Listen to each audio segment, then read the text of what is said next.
มสาระความรู้ก่อนใครได้ที่ RSU Wisdom TV ทางระบบทีวีดาวเทียม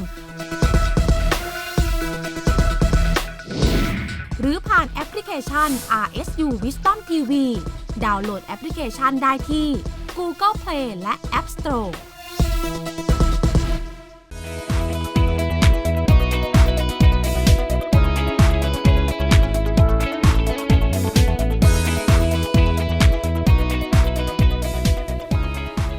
Welcome back to the show into ASEAN Interview. Lots of highlights up ahead with our insightful interview. ใช่ค่ะนะคะในช่วงรอบปีที่ผ่านมานะคะมีบทสัมภาษณ์ดีๆนะคะมีแขกรับเชิญที่ให้มุมมองที่น่าสนใจกับความท้าทายของประชาคมอาเซียนไว้หลายท่านด้วยกันนะคะมีไฮไลท์อะไรกันบ้างนั้นไปติดตามกันเลยค่ะ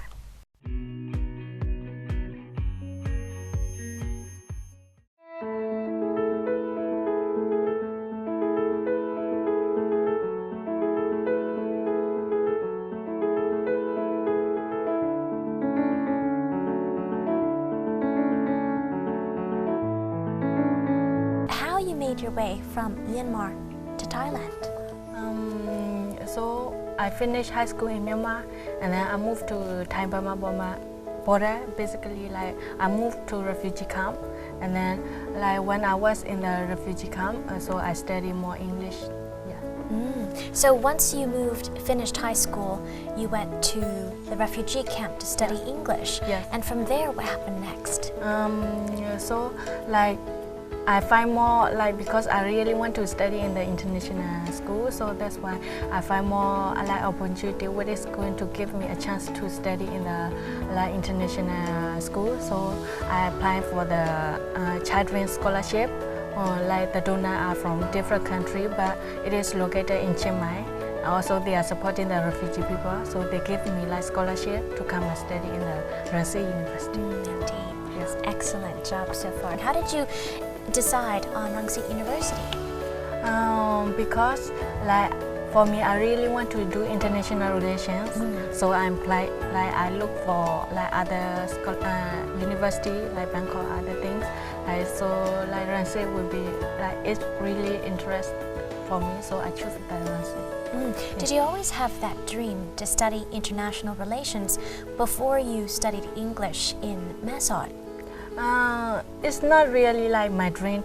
Actually, I want to do my first priority to choose like education, to choose like BA was for education like. But I think like for my BA, I should do like a little bit broader, maybe international relations. Because also I'm really interested in that subject as well. So I might do like broader first, and then maybe like focusing on only on education for my master.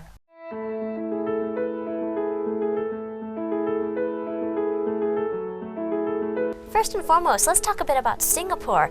The government party is still ruling the country, even though it's a very, very pivotal year for Singapore. But in your opinion, what do you think about this? What can we expect in terms of the positive and, say, the negative outlooks? The positive outlook because the government party, especially the People Action Party, they rule the country quite efficiently and effectively. However, people are still not satisfied with the policy, many policies like immigration policy. So that's why they expressed their opinion through the election in 2011. So the approving rate and the voting rate is very lowest turnout in many years, only 60%. And after the death of Lee Kuan Yew, I think people are sympathized with the government, so they vote higher than in the election, 2011 elections. Right. So this is a reason, but could be better or worse, it depends, because the government, when they rule the country for a long time, they may become complacent, a little bit arrogant. They may not listen to the voice of the people enough. So now I think in the election of 2011, people really punished them. So now they realize. So they changed the policy, especially about the immigration policy. They tightened the policy because before 2011, encourage the immigrants, mostly from India and China, to counterbalance the growing population of Malay race. But people from mainland China or from India, they are quite different from Indian Singaporean and Chinese Singaporean to certain degree. Yep.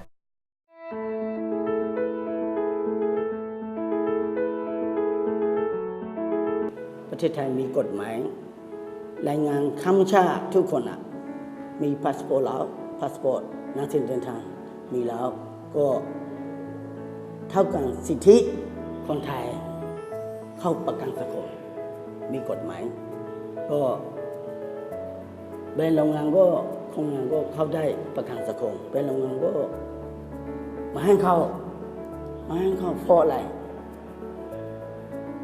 มีกฎหมายแรงจัน 5% ลูกจัน 5% รัฐบาล 2.75% ก็คนงานวันละได้300 บาท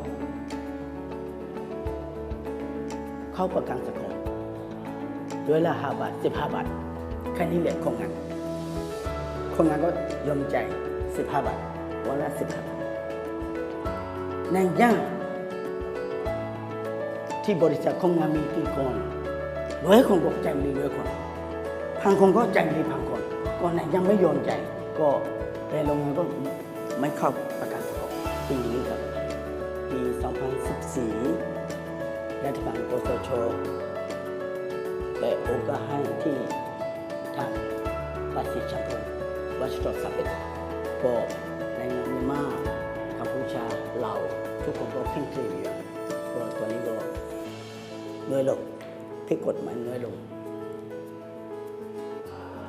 ที่ภาษีชัมพูก็มีอยู่ประกันสุขภาพเวลาป่วยเข้าโรงพยาบาลได้ค่ารักษาครั้งละ30 บาทครับประกันสังคมก็ค่ารักษาฟรีองค์กรนี้ช่วยเหลือแรงงานข้ามชาติเต็มที่เลยครับ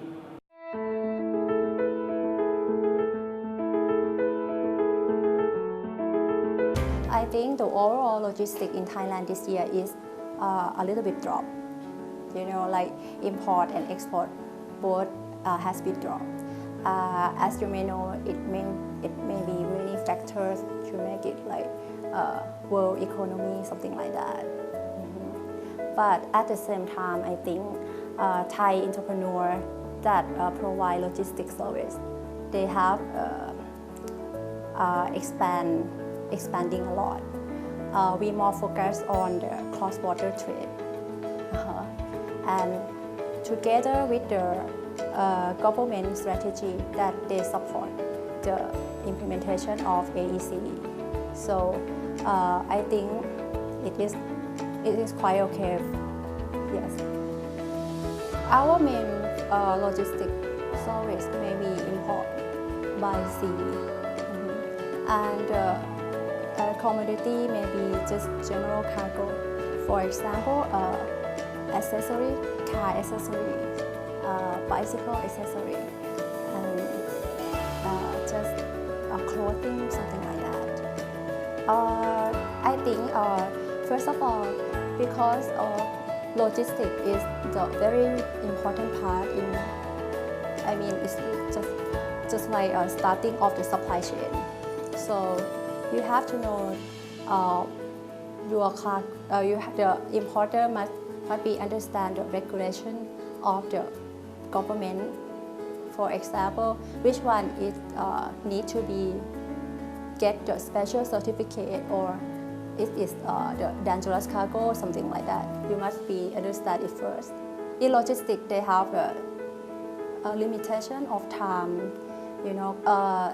time of delivery, and sometimes the problem is just happen within the route and also the suppliers, and we just sometimes we cannot control all of it, all of the loop.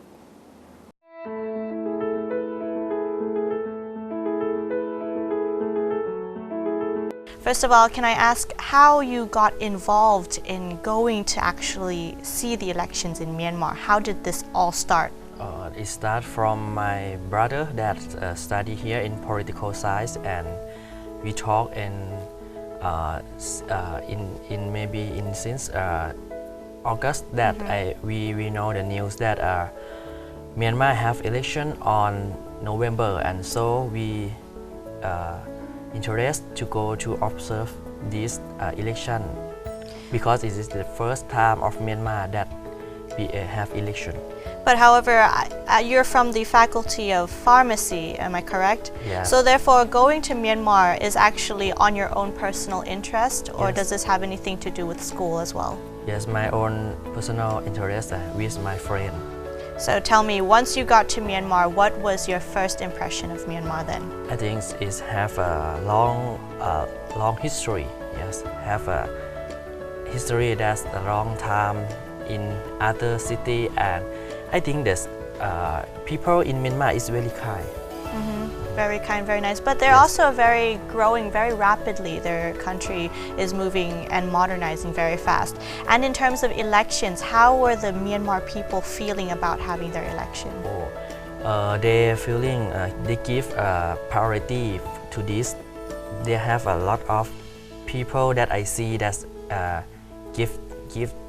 go to vote in this election. Maybe I think it's the first time, and they want to change about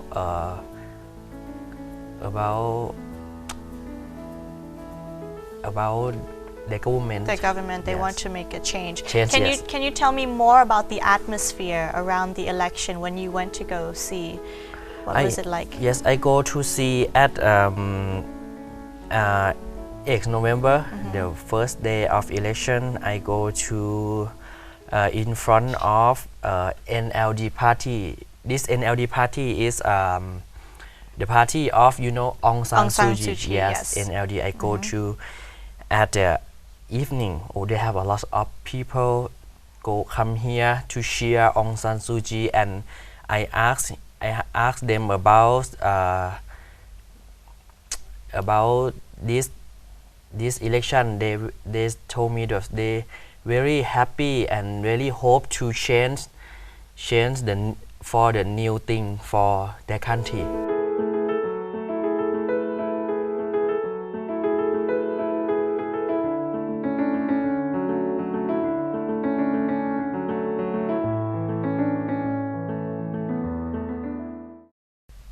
And thank you very much to all our special guests who joined us in ASEAN Interview for this past year.